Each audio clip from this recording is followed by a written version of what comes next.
팔폴리포머나의 상담 심리학 교수로 계시는 박소은 박사님과 함께하는 내 인생의 폴라리스 시작합니다. 안녕하십니까 박사님. 반갑습니다. 네, 어서 오세요. 반갑습니다. 오늘부터 개강이시라고요? 네, 이제 오늘부터 학교가 시작돼서 공식적으로 시작돼서 수업도 시작되고 네. 학생들도 만나는 날입니다. 어떤 학생들 만나게 되는지 아직 모르는 거예요? 네, 이제 저 수업을 듣는 학생들 이름만 받아봤고 이제 실제로 만나는 것은 오늘이기 때문에 저도 되게 설레고 그런 날이네요. 우와, 네. 그럼 오늘 처음 그러면 상견례 하는 날이구나. 그렇죠. 학생들하고. 네, 서로 이렇게 네. 만나는 날이죠. 학부생도 가르치시고 네, 대학원생도 네, 가르치시고 이야. 와, 네. 바쁘시네요. 네. 박사님 들어오셔서 오늘 너무 천사처럼 아름다우셔서 아이고 감사합니다. 사진을 한 장 찍었거든요. 네. 근데 박사님 웃는 모습이 네. 이게 저희들만 혼자 보기에는 너무 아까워서 어떻게 보여드리려고요? 다른 분들 잠깐 보시겠어요? 이거 카메라 뭘까요? 요 화면을 갖다가 우리 영상 감독님 혹시 클로즈업이 되나 모르겠네. 지금 이렇게 갑자기 요구하시면 그게 될까요? 아 그런가? 네. 네. 이게 클로즈업이 되면은 박사님 웃는 모습이 너무 천사처럼 아름다우셔서 그래서 잠깐 보여드리려고 그랬는데 어렵군요. 지금 바쁘구나. 아, 네. 인스타그램에 올리겠습니다. 네. 나중에 인스타그램에 저희 박사님 소개하면서 평상시에 찍어뒀던 사진들이랑 같이 네. 보시면 기분 좋아지실 것 같고 힐링 감사. 받으실 수 있을 것 같은데 저희 아침마당 인스타그램 아이디는 MG10AM입니다. 그 이왕에 저 인스타그램 아이디 나온 김에 박사님 인스타그램 아이디도 말씀을 드리죠. 네, 말씀 주세요. 네, 닥터.박 사이컬러지스트. 닥터 박 사이컬러지스트. 그렇습니다. 이렇게 닥터 쓰시면 박 나올 사이컬러지스트라고 쓰시면 됩니다. 그러면은 네. 인스타 팔로우 하실 수 있습니다. 가끔 좋은 말씀 읽어보면 좀 마음이 차분해지는 그런 네. 말씀 그리고 또 용기가 되는 말씀 올려주시더라고요. 네, 그래서 좀 많이 나누려고 노력하고 네. 있는데 더 분발해야 될 것 같긴 해요. 기억해 주시기 바랍니다. 박사님하고 인스타그램 같이 해야 되겠다. 네, 박사님, 서로. 박사님한테 이렇게 좋은 말씀도 많이 듣고 힐링하는 사람의 한 샘플로 저를 갖다 쓰면은 참 저는 간증할 게 많은데. 아유 정말. 네, 박사님으로 인해서 힐링 받은 것들 얘기할 게 참 많은데. 네. 네. 자 오늘은 그러면은 누군가에게 천사가 되어준다고 하는 내셔널 데이라고 하는데. 그런가요? 네. 네, 오, 내셔널 그런 비언 엔젤 데이입니다. 오 정말요? 네. 저 몰랐네요. 네, 굉장히. 저희의 이제 천사가 되어주실 박사님의 오늘 네. 주제는 어떤 건가요? 네, 오늘은 분노에 대해서 사실 얘기를 해보려고 했는데요. 천사가 될 수 있을지는 얘기를 해봐야 될 것 같아요. 천사도 분노해야죠. 그렇죠, 분노해야죠. 그렇죠. 네. 사실 그게 핵심이긴 해요. 분노라는 감정을 이제 제가 구글에 검색을 해보면 나오는 이미지가 막 불, 뭐 빨간색, 그다음에 얼굴 찌푸린 얼굴, 소리 지르는 얼굴, 뭐 그런 것, 뭐 큰 몸 동작 이런 것들이 나오는데 굳이 뭐 이미지 검색을 하지 않으셔도 지금 분노나 화라는 단어를 떠올렸을 때 머릿속에 딱 떠오르는 이미지가 아마 비슷한 부분들이 있을 것 같아요. 부정적인 이미지. 그렇죠. 부정적인 이미지이고 그게 이제 분노나 화가 이해되는 게 표현된 감정이기 때문에 이제 그렇게 조금 억제하고 참아야 되고 조절을 해야 되는 감정으로 많이들 이해가 되고 그런 면이 있죠. 이 분노로 인해서 공격성이 표출됐을 때 뭐 얘들은 굳이 말씀을 드리지 않아도 생각이 나실 것 같고 근데 왠지 분노 그러면 감정 제어가 실패했다라는 그렇죠. 그런 생각이 먼저 들어오니까. 네. 그래서 어떻게 보면 처음부터 참아야 되는 억제의 대상이고 그리고 또 뭐 화를 내면 손해다라는 말도 있고 그렇죠. 또 분노라고 하는 거는 달릴 때 멈추지 않고 달리는 말과 같다라는 그런 말도 있고 그런 걸 생각해 보면은 이제 우리가 평소에 분노에 대해서 부정적인 면이 이제 드러날 수밖에 없다고 보는데 이제 심리 상담을 하다 보면 여러 가지 감정의 이면들을 살펴보고 뿌리를 살펴보고 그러다 보면은 굉장히 신기하게도 이 분노가 어떤 사람들에게는 순기능을 하는구나. 그 사람의 인생을 쭉 봤을 때 어떤 면에서는 화가 났기 때문에 할 수 있었던 일들이 있구나. 이제 꼭 부정적이지만은 않은 결과들도 있었구나를 제가 좀 이렇게 뭐 임상적인 사례를 통해서 보면서 오늘은 좀 분노의 순기능에 대해서도 말씀을 드리면 어떨까 하고 준비를 해봤습니다. 분노도 순기능이 있나요? 너무 역설적인데요. 그러니까. 역설적이죠. 네. 네. 존재할 수 없을 것 같은 기능이에요. 네. 무조건 나쁘다고만 부정적으로만 인식하고 있고 특히나 이제 나이가 들어가면서 형님 누님들께서는 더 공감하실지 모르겠습니다만 나이가 들어가면서 화를 내거나 분노하는 것을 티를 내면 그러면 성격이 이상한 사람이 돼버리더라고요. 네. 지랄 맞다라는 얘기가 먼저 나오니까 못 배운 사람이다. 뭐 또 자제력이 뭐 없다. 어른으로서의 네. 자격이 없다 막 이런 네, 꼰대다 뭐 이런 얘기를 들으니까 네. 속에서 부글부글 끓어도 네. 티를 못 내요. 티를. 이게 티를 내는 순간 저의 메시지는 화를 내면서 전해야 되는 저의 메시지는 온데간데 없고 그냥 화를 내는 저의 형국만 약간 성격 이상한 사람으로만 비춰지니까 네. 그걸 컨트롤하는 것이 나이 들어가면서 더 힘들어지는 것 같아요. 네, 그래서 어떤 내가 화가 났다는 거를 꼭 전달을 해야 되는데 그 전달이 좀 그런 결과로서만 전달이 된다면 저 사람 그냥 화났구나. 근데 저 사람 메시지는 화나서 없어요. 네, 그런 경우가 이제 생기면 생길수록 화를 내면은 소용이 없고 손해만 보고 이렇게 생각을 하실 수 있게 될 것 같아요. 근데 왜 사람들은 자기가 화를 내는 거는 이유가 있고 남이 화를 내는 건 성격이 이상하다고 생각을 해요. 왜 네. 자꾸? 그게 이제 화라는 감정을 대할 때 이제 공격적으로 좀 받아들이실 수밖에 없고 공격적으로 표현이 된다면 그래서 당연히 방어하는 마음이 생기게 될 수밖에 없어서 내 화에는 정당성이 생기지만 저 사람의 화에는 왜 저러는 거야라는 이제 의문이 생길 수밖에 없게 맞아. 되겠죠. 미쳤나 봐. 왜 저래 이런 반응이 이제 방어적으로 나오는 반응이겠죠. 그럼에도 불구하고 분노에 순기능이 있다고요. 네, 네. 이제 오늘 아마 이제 좀 얘기 드리는 게 약간 이제 사회학적으로도 좀 이제 좀 이게 얘기가 될 수 있을 것 같은데 이제 분노라고 이제 봤을 때 저는 이제 개인 상담의 장면에서 이제 본 것들을 말씀을 드리니까 이 분노가 나의 감정의 뿌리가 되는지 아니면 결과로서의 분노인지에서부터 좀 구분이 시작될 것 같아요. 그래서 저희가 흔히 생각하는 어떤 분노, 화면은 이제 나타난 분노, 표현된 분노를 이제 생각을 하는데 이 감정이라는 것은 사실 우리의 행동의 동력이 될 수 있는 부분이 있거든요. 그러니까 내가 화가 났었기 때문에 소리를 질렀다가 아니라 내가 어떤 화가 나는 일이 있었다. 왜 화가 났나 살펴봤더니 내가 좀 부당한 대우를 받은 것 같았다. 그래서 나는 이것을 해결하기 위해서 어떤 행동을 할 것이다. 요 예를 살펴보면은 우리가 막 분노가 나고 화가 난 것이 어떤 결과적으로 내가 표출한 분노가 아니라 나의 앞으로의 행동을 이끌 수 있는 어떤 지표가 되는 예잖아요. 그래서 그런 부분들을 살펴보면 분노가 얼마나 좀 이렇게 순기능을 할 수 있는지에 대한 부분이 이해가 되실 것 같은데. 근데 지금 주신 말씀은 박사님 분노라는 것이 나의 의지에 의해서 컨트롤 됐을 때 가능한 시나리오고 분노가 저를 삼켜버렸을 때는 그 시나리오를 현실화하기는 어려울 것 같은데요. 네, 맞아요. 그래서 그 부분이 굉장히 중요한데요. 내가 분노에 삼켜져 버릴 것인가 아니면 이 분노를 활용해서 뭔가 내가 정말로 가치 있다고 생각하는 것에 대해서 더 가까이 가실까는 개인의 선택일 수 있다라는 것을 말씀드리고 싶은 거예요. 근데 뚜껑이 열리면 뚜껑이 열리면 이제 컨트롤을 할 수 없게 될 것 같은 눈에 뵈는 게 거죠. 없어지니까. 네. 네, 이론적으로는 이해가 되는 부분인데요. 강한 사람이 아니면 하긴 어려울 것 같다라는 맞아요. 생각이 들어요. 분노를 느끼는 순간 나 벌써 상처받고 벌써 무너졌는데 이게 동력이 돼서 내가 다음 단계에 더 좋은 거를 할 수 있다까지 가려면 내가 굉장히 단단해야지 거기를 갈 수 있을 것 같은 거예요. 맞습니다. 그것도 굉장히 좋은 포인트인데요. 그래서 이제 이렇게 심리 상담 장면에서 얘기를 해보다 보면은 이 분노에 무너진 상태는 내가 단단하지 못한 상태인 것 같아요.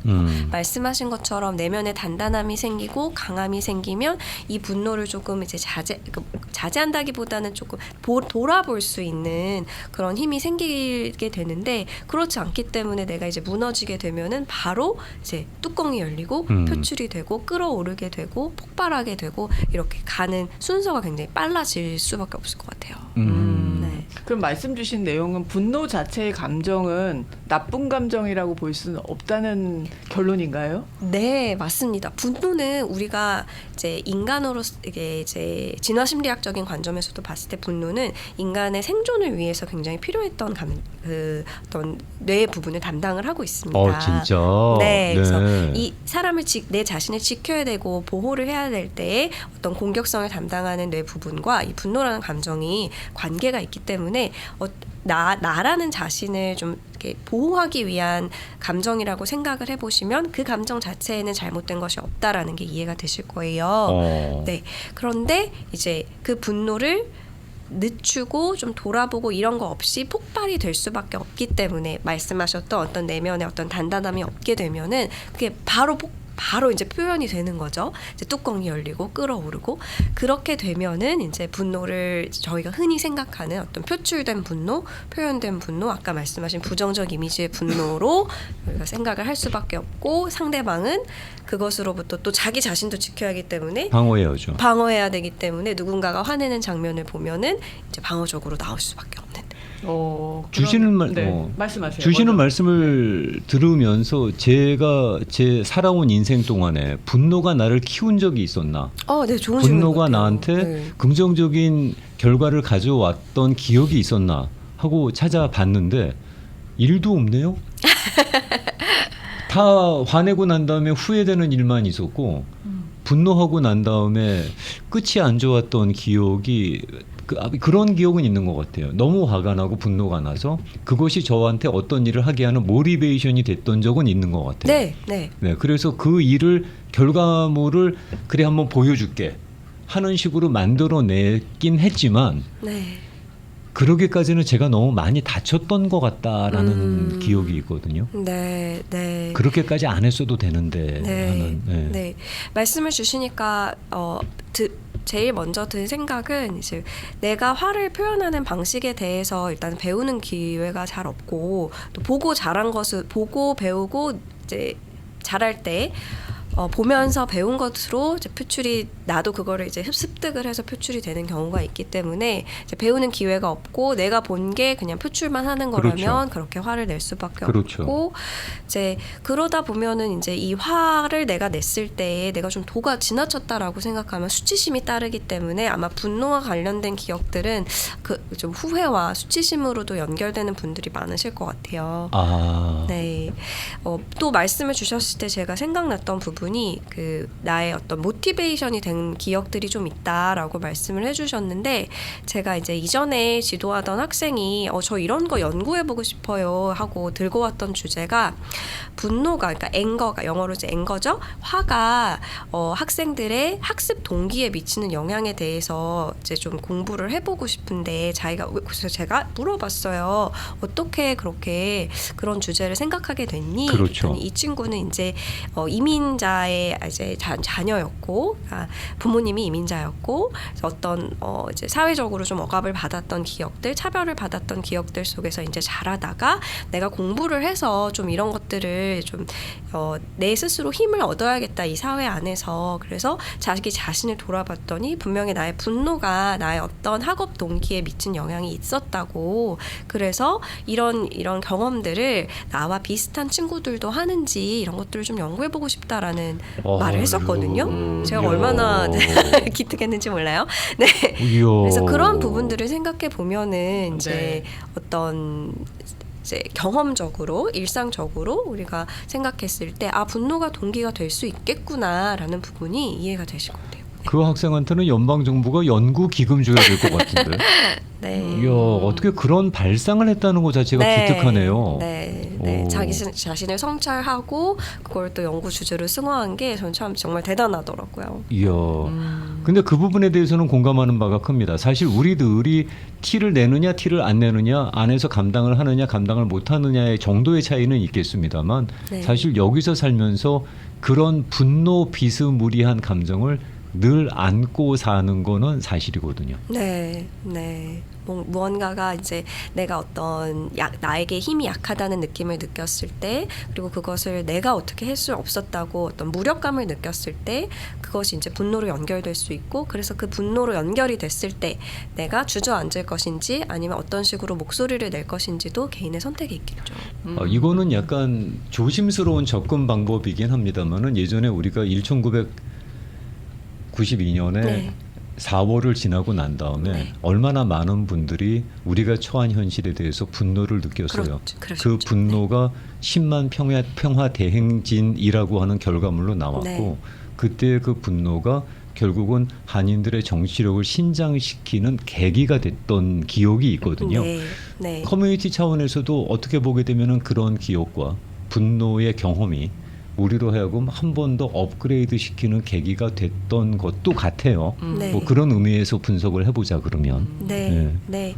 실제로 사회학적인 관점 그리고 이제 문화심리학적인 관점에서 어떤 이제 사회 체제 억압이 이제 있는 어떤 사회 체제를 바꾸는 데에 심리학적으로 그 분노라는 감정이 그 동력이 된다라는 연구는 많이 있습니다. 그렇죠. 사실 어떻게 보게 되면 혁명이라는 것의 배경도 그렇죠. 민중의 분노라는 것이 기본적으로 도화선이 연결이 되니까. 되는 부분이 있죠. 네. 네. 그게 잘 표출이 돼야 되는데 그게 조금만 방향이 틀려도 맞아요. 약간 내가 하는 행동에 대해서 합리화가 될 수도 있겠다라는 생각도 네. 조심스럽게 이야, 드네요. 오, 저건 상당히 철학적인 접근인데. 네. 오. 그리고 아까 말씀 주셨던 그런 내면의 단단함, 강함이 왜 중요한지겠죠. 내가 어떤 내 행동에 합리화를 하고 핑계를 대고 그런 부분들을 생각해 본다면 사실 내면이 단단하다고 볼 수는 없을 거잖아요. 네. 그래서 나의 어떤 분노라는 감정에 대해서 이해를 하려고 하면 할수록 내 자신이 단단해짐이 필요하다는 부분이 있는 것 같아요. 네. 네. 근데 저 우정아 씨가 지금 드린 질문에 저도 조금 추가적인 질문을 드리고 싶은데 분노라는 것이 사람이 자기의 행동, 내가 지금 현재 이렇게 끌어오를 수밖에 없는 상황, 심정, 배경 이런 것들을 너무 합리화하거나 정당화하게 하는 요인으로 작동하진 않나요? 사실 그 부분은 굉장히 뉘앙스 차이일 수도 있을 것 같아요. 내가 지금 합리화를 하는 것인지 아니면 정말 나에게 그럴 만한 이유가 있어서 하는 것인지는 사실 굉장히 사례마다 다르고 사람마다 다를 것인데 결국 그렇기 때문에 내가 지금 나의 어떤 이 분노의 역사는 무엇인가 좀 말이 좀 거창해지지만 나의 어떤 인생의 이야기에 있어서 내가 지금 하는 행동과 나의 감정이 어떤 연결이 되는가에 대한 스스로에 대한 이해가 중요하고 스스로에 대한 기준이 중요한 것 같습니다. 우정아 씨가 한 얘기를 예전에 들었던 기억이 어떤 책의 규절 중에서 무의식의 분노를 하고 합리화는 의식이 한다. 뭐 이런 얘기를 읽은 적이 있거든요. 그러니까 네. 자기가 화를 내고 열을 받고 그리고 나는 열 받을 수밖에 없었어라고 이유를 의식이 갖다 붙이는 거죠. 네. 그러면 네. 결국은 분노라는 것은 그냥 감정적으로 저질러지는 결과물이고 단지 거기에다 이유를 갖다가 나중에 이성이 갖다 붙인다 그러는 순서라면 분노라는 것이 과연 우리한테 어떤 이로운 결과물을 갖다 줄 수 있을까? 그거는 잘 이게 네, 받아들이기가 좀 쉽지 않은 물음표가 것 될 수 같아요. 있을 것 같은데 그때에 내가 분노라는 감정을 먼저 느끼고 내가 어떤 이유를 갖다 붙였다라고 얘기를 했을 때 그 모든 경우가 잘못되지는 않았을 것 같아요. 내가 뭔가 찜찜하고 이건 좀 아닌 것 같은데 해서 사실 우리가 나의 분노를 알아차리고 그렇다면 왜 내가 화가 났을까에 대해서 고민해보고 성찰하는 과정 자체가 자기 이해에 대한 한 단계 더 높이는 과정이라고 생각을 하거든요. 근데 그 과정에 대해서 똑같은 과정이지만 거기에다가 이제 그거는 갖다 붙이는 건 아니냐라는 시각으로 바라볼 것인지 아니면 성찰을 통한 이해를 해서 내가 내 분노를 좀 더 이해하는 과정으로 볼 것인지는 사실 사람마다 다를 것 같아요. 무엇이 옳은지는 제가 답을 드릴 수는 없을 것 같아요. 아니 왜 이렇게 지난주까지 얘기했던 부부싸움을 잠깐 네. 여기로 소환해서 네, 네. 요 분노를 적용을 해봤을 때 네네. 싸우다가 이제 남편분이 완전히 또 화가 올라오셨어요. 그리고는 아내 되시는 분한테 막 퍼붓어. 그리고 아내 되시는 분도 또 그러니까 방어 기제가 작동을 해서 역시 또 끌어올르셔갖고 또 반격을 했단 말이에요. 근데 단지 감정이 표출됐을 뿐이고 저쪽에서 감정이 표출된 것에 대한 나의 방어 기제로 인해서 다시 역시 감정이 높아졌을 뿐인데 그걸 나중에 이제 의식이 합리화하는 야 내가 그때 왜 화냈냐면 말이다. 이런 해갖고 이렇게 갖다 붙이기 시작하게 되면 이건 자기 합리화밖에 안 되는 게 아닌가 싶은 거죠. 거기까지 가기 전에 분노의 과정을 수위를 낮춰야 되는 게 오늘의 포인트인 것 같은데요. 표출까지 가야 되는 건가요? 네. 일단은 그 표출까지 가는 과정을 조금 순화한다면 좋겠지만 이제 얘기해 주신 말씀에서는 이제 이미 표출이 됐고 그래서 그 다음에 이제 뭐 화해를 하려고 했든 뭐 이렇게 했을 때 내가 그때 왜 화가 났냐면 말이야 라고 이제 다가오는 상황은 그냥 이유를 갖다 붙이는 변명이지 않을까. 핑계지 않을까. 네. 이런 네. 말씀을 주신 것 같은데 이제 그거는 이제 네, 우리가 지금 싸우고 나서 화해까지 가기까지가 서로가 어디에 있는지 한 사람은 이제 뭐 상대방을 용서하고 자기의 감정도 이제 다 풀려서 내가 좀 설명을 했을 수 있을 것 같아. 내가 말이야 이래서 화가 났어 라는 준비가 됐어요. 그런데 다른 사람은 하나도 준비가 안 됐고 여전히 화가 나 있는 상태일 수도 있잖아요. 근데 그런 사람한테 가서 내가 왜 화났냐면 마치 이제 자기는 다 끝났다라는 식으로 가서 이제 얘기를 하게 되면 나의 분노에는 잘못이 없다는 식의 설명을 하면 열받지. 그렇죠. 그렇죠. 그건 이제 불이 꺼질 뻔한 집에다가 이제 다시 기름을 불을 붓는 거죠. 네. 다시 그럼 뭐 내가 잘못했다는 얘기야? 이러고 반응이 나올 수밖에 그렇죠. 없으니까. 그렇죠. 그래서 그 쿨다운 타임이 서로에게 다를 수 있기 때문에 그 부분에 대한 눈치는 서로 이렇게 보고 이제 화해할 타이밍이 됐다. 저 사람도 가라앉은 것 같고 나도 좀 많이 가라앉았고 나 자신도 돌아보고 이 싸움도 돌아봤다라는 준비가 된다면 이제 서로 신호를 주셔야겠죠. 우리 한번 얘기를 해볼까라는 게 이제 합의가 되면은 이제 내가 근데 생각을 해봤는데 이런 이유로 내가 화가 났던 것 같다라는 말이 상대방도 받아들일 수 있는 준비가 된 상태겠죠. 그 말씀을 주셔서 오늘 박사님께서 준비해 오신 이 분노라고 하는 방향과는 살짝 틀어지는 질문일 수 있겠습니다만 나의 분노를 설명해야 될 필요가 있습니까? 설명해줘야 되나요? 상대방에게? 아니면은 그냥 미안해 내가 잠깐 그냥 화가 났었어 하고 그냥 설명할 필요도 없이 접어도 되는 건가요? 어느 게 더 지혜로운 방법인지를 가끔씩 혼란스러워서 방향과는 네. 관계없는 질문을 좀 드렸습니다. 예, 참 어려운 질문인 것 같아요.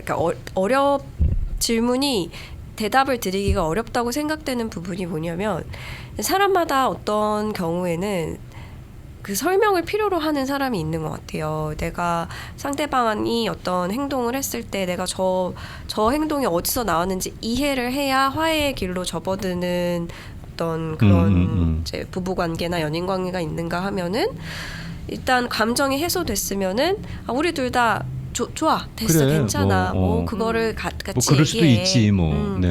나도 너 용서했고 너도 나 용서한 것 같고 우리 밥이나 먹자. 이게 좀 더 본인들한테 더 맞는 부부나 연인관계가 있고 어떤 한 명은 이쪽인데 다른 한 명은 이쪽일 수도 있고 근데 두 분이 어딘가에서 이제 중간에서 만나야 되는 부부들도 있고 다를 것 같기 때문에 제가 어떤 면이 지혜롭다라고 말씀을 드리기는 어렵겠지만 제일 중요한 거는 내 배우자나 연인이 원하는 게 무엇이고 내가 원하는 게 무엇이고 그게 좀 다른지 어디서부터 이제 어느 중간에서 만날 수 있는지가 중요할 것 같아요. 네. 광고 중요할 가기 것 전에 같아요. 1번, 네. 2번 잠깐 하고 가겠습니다. 어느 쪽이 더 많으신지 우리 아침마당 가족분들께서는 아침마당 천사분들께서는 1번과 2번 중에서 어느 쪽이 다수인지만 확인해 보고 싶습니다. 1번. 그냥 그러고 난 다음에 분노나 화가 나고 난 다음에 밥 먹자 밥이나 먹으면서 풀자 뭐 이러면서 그냥 쿨하게 끝나시는 거예요. 여기도 쿨하게라는 표현을 쓰는 거는 약간 고정관념을 집어넣을 수 있으니까 생략하겠습니다. 네. 그냥 밥이나 그렇게 먹자 아니면 한번 안아준다든지 뭐 어깨 한번 두드리고 네. 뭐 이런 거로 그냥 끝나시는 쪽이 더 많으신지 터치 한 번으로 해결할 수 있다고 생각하시는지. 아니면 그냥 또 부부끼리는 또 이렇게 또 그 남들이 모르는 작업이 있잖아요. 또 뭐 그렇게 하면서 또 풀 수도 있는 거고. 그게 1번이에요. 네, 1번입니다. 네. 2번. 설명한다. 구구절절 설명한다. 설명한다. 설명해서 내가 왜 그럴 수밖에 없었는지를 상대방한테 이해시키려고 노력한다. 그리고 이해받아야 된다. 그래야 상대방도 이해받아야 된다. 그래야 우리가 그런 것을 반복하지 않는다. 네. 라는 재밌을 것 차원에서 같아요. 2번 쪽을 선택하십니까? 아니면 그냥 밥이나 먹자 하고 그냥 끝나시는 쪽입니까? 네. 1번과 2번 쪽에서 아침마당 가족분들은 어느 쪽을 더 많이 본인의 이성으로 생각하지 마시고 희망사항을 얘기하지 마시고 어떻게 평상시에 하고 계시는지만 좀 알려주시면 감사하겠습니다. 네, 분노 얘기를 해서 거친 표현들도 많이 올라왔고요. 또 사랑스러운 표현들도 많이 올라왔는데요. 몇 가지만 소개하겠습니다.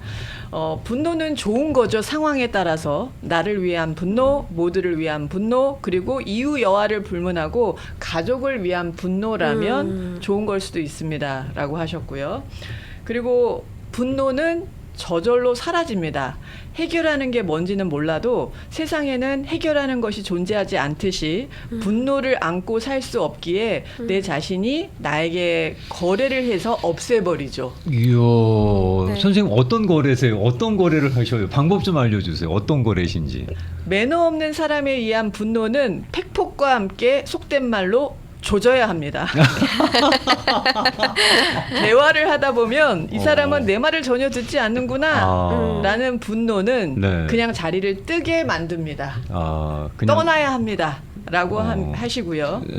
손절각이라는 말씀이시고. 네. 설명을 하면 내 속은 편하겠지만 상대방이 수긍하거나 이해한다는 기대는 없기에 저는 3번 정도로 1번, 2번, 3번 1번, 2번 했잖아요. 3번을 만드셨어요. 3번으로 한 2주 정도 깃발 꽂으러 갑니다. 지난 다음에. 네. 2주 정도 약간 시간을 근데 가지신다. 선생님 지금 주신 말씀 중에서 나의 마음은 그런 설명을 하면 나의 마음은 편하겠지만 상대방이 수긍해 줄 거라는 건 기대를 안 하신다 그러잖아요.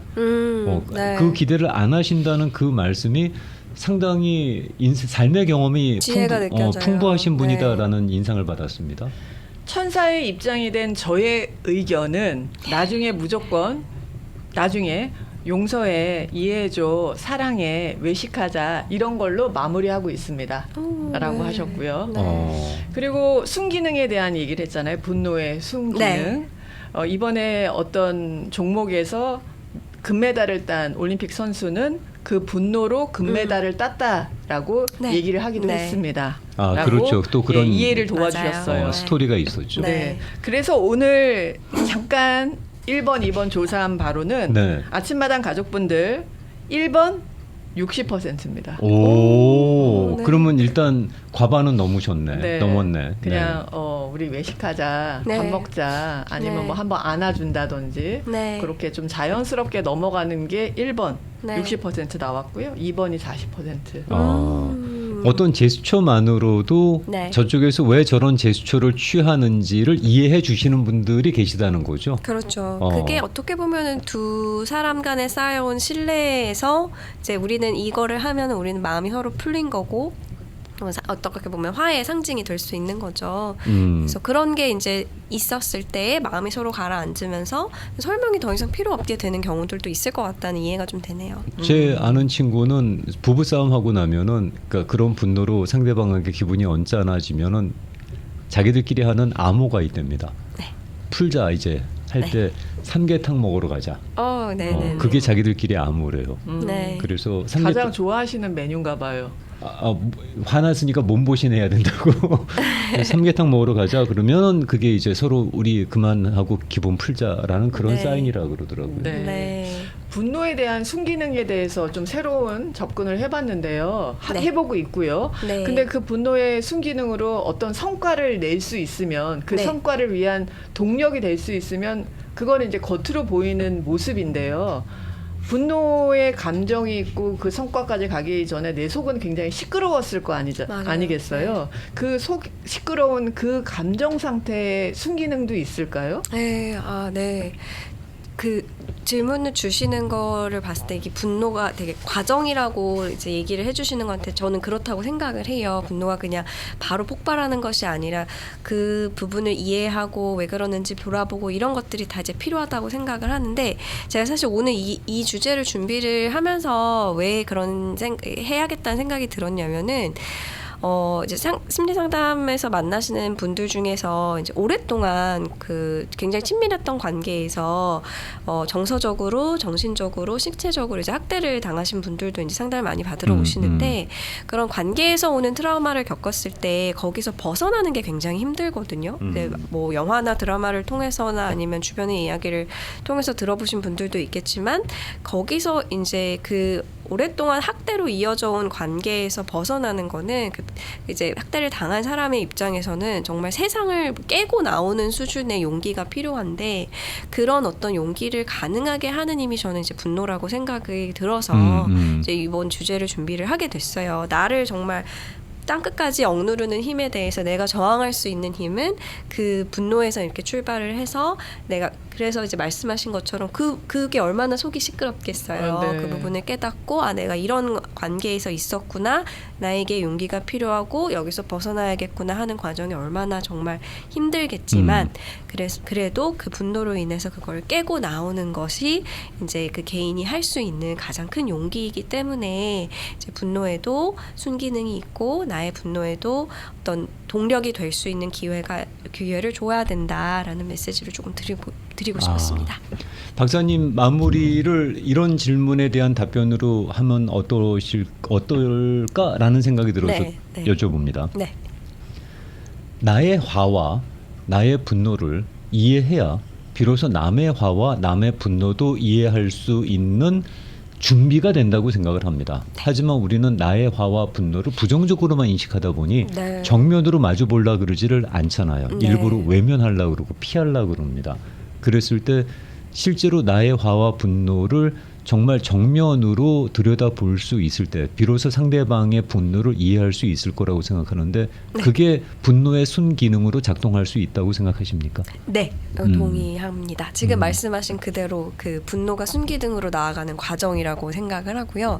분노가 순기능으로 나아가는 과정이 내 속은 정말 시끄러울 거다라고 말씀해 주셨던 것도 정말 네 맞는 말 이렇게 동의한다고 말씀을 드리고 싶어요. 그래서 근데 그러면은 내 분노를 보는 게 뭐지?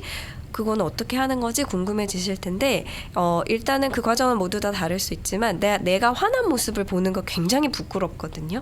똑같은 지적해 주셨어요. 네. 너무 힘들 것 같다고. 네, 정말 힘들고 부끄럽고 쥐구멍에 들어가고 싶고 그 과정이 있어야 나의 분노가 순기능이 될 수 있는 한 걸음을 크게 내디딜 수 있다고 생각합니다. 어머, 똑같은 말씀 너무 소름 끼치게. 아 정말요? 나를 위한 분노는 내가 들여다보는 분노는 보기 싫은 모양새겠죠. 네. 라고 하셨어요. 그 지적을 똑같이 주셨습니다. 네. 들여다볼 자신이 없어요. 보기 싫죠. 네.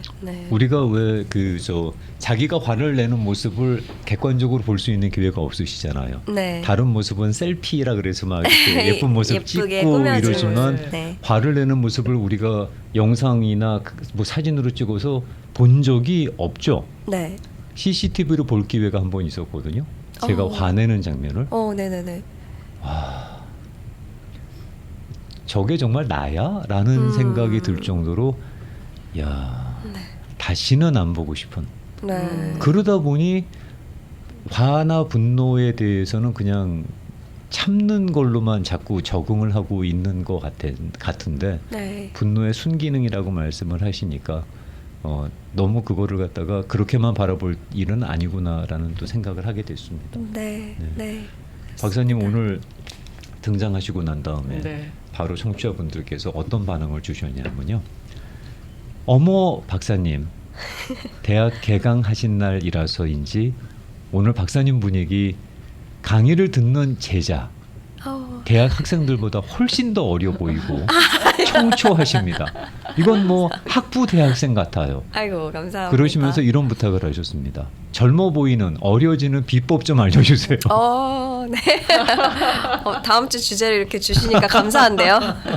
네. 아유 고맙습니다. 그리고 아까 잠깐 이렇게 클로즈업이 되지는 못했는데 카메라로 박사님 웃는 모습을 잠깐 찍은 거를 이렇게 좀 여러분도 보시라고 돌려드렸는데 그걸 또 이렇게 어떻게 또 보신 분들이 계신가 봐요.